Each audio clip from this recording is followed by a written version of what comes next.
Mighty Mac.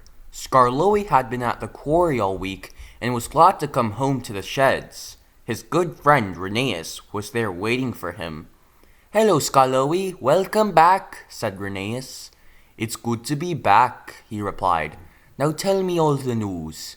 "Mr. Percival purchased a new passenger engine to help with the summer workload, but they're quite a handful." Skarloey was puzzled. There are two engines in one, you see, a double fairly, I believe," explained Rheneas. "But they can't work together to save their lives."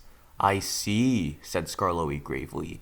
As if on cue, the new engine bustled into the yard. "Hello, you must be Skarloey," said one end. "I'm Mighty." "And I'm Mac," said the other.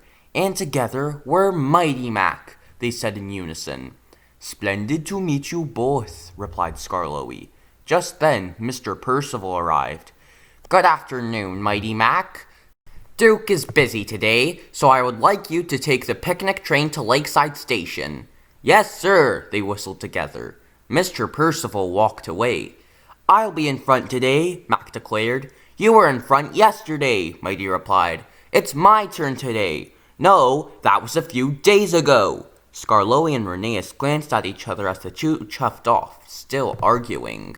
Mighty Mac picked up the picnic train and steamed away down the line, quite cross indeed. Soon they came to the first hill. "Pull harder, Mac, you're lagging," Mighty commanded. "I'm not lagging, this train is just heavy," Mac retorted. "For you, maybe, there's a reason I'm called Mighty."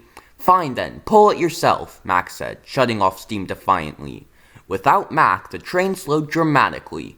Mighty strained as the passengers leaned crossly out of the windows to see what was the matter. "Come on, Mac, pull!"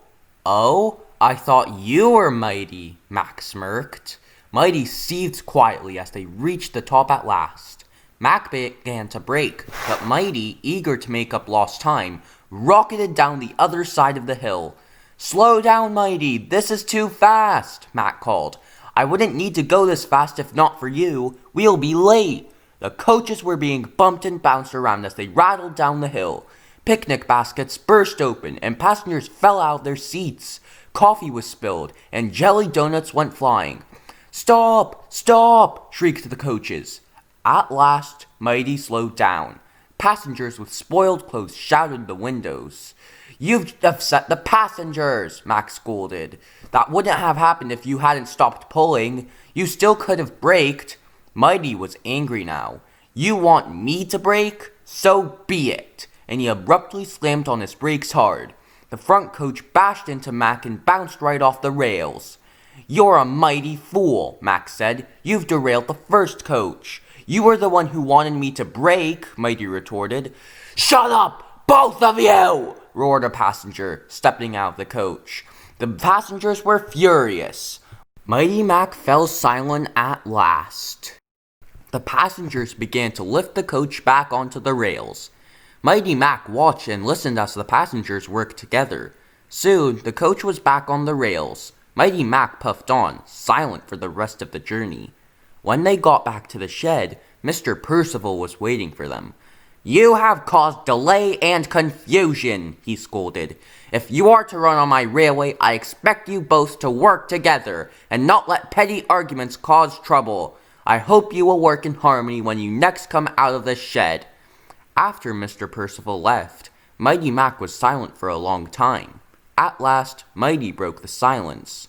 "Mac, I'm sorry for being rude to you and for being careless." "I'm sorry too, Mighty," Mac replied. "Mr. Percival is right. We must work together, just like the passengers did." "Let's start first thing tomorrow," Mighty smiled. "Agreed," Mac grinned. And with that, the two friends went happily to sleep.